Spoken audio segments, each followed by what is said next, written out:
আসন্ন ত্রয়োদশ জাতীয় সংসদ নির্বাচন যশোর ৬ কেশবপুর আসনে ধানের শীষ প্রতীকের বিজয় সুনিশ্চিত করার লক্ষ্যে মঙ্গলকোট ইউনিয়ন বিএনপির আয়োজনে এক নির্বাচনী সভা হয়েছে। ২৬ জানুয়ারি সোমবার বিকেলে মঙ্গলকোট মাধ্যমিক বিদ্যালয় মাঠে এ সভা হয়। ইউনিয়ন বিএনপির সভাপতি মুস্তাক আহমেদের সভাপতিত্বে সভায় প্রধান অতিথির বক্তব্য দেন বিএনপির জাতীয় নির্বাহী কমিটির সদস্য এবং যশোর ৬ কেশবপুর আসনে ধানের শীষ প্রতীকের প্রার্থী আবুল হোসেন আজাদ। আমি আমার সনাতন ধর্মের ভাইদের বোনদের উদাত্ত বলতে চাই, আমরা একসাথে এদেশে জন্মেছি।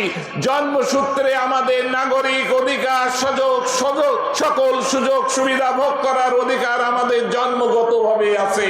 তাই আমরা সকলে, হিন্দু মুসলিম বৌদ্ধ খ্রিস্টান, আমরা সকলে ঐক্যবদ্ধভাবে এই সুখী সমৃদ্ধশালী কেশবপুর আমরা গড়ব ইনশাআল্লাহ। কেউ কাউকে, আমার সনাতন ধর্মী ভাইদের কেউ যদি চোখ রাঙায় তার দাঁত ভাঙা জবাব দেব ইনশাআল্লাহ। কেউ কাউকে অন্যায়ভাবে অত্যাচার নির্যাতন করতে পারবে না, কারণ আমরা এই সুখী সমৃদ্ধশালী কেশবপুর গড়তে চাই আমাদের নেতা তারেক রহমান সারা বাংলাদেশ নিয়ে যেভাবে গড়তে চাই।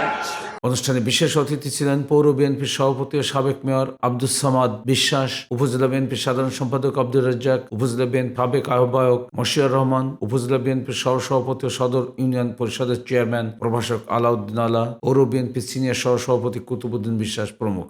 সবাই ইউনিয়ন বিএনপি ও অঙ্গ সহযোগী সংগঠনের কয়েকশো নেতাকর্মী অংশগ্রহণ করেন।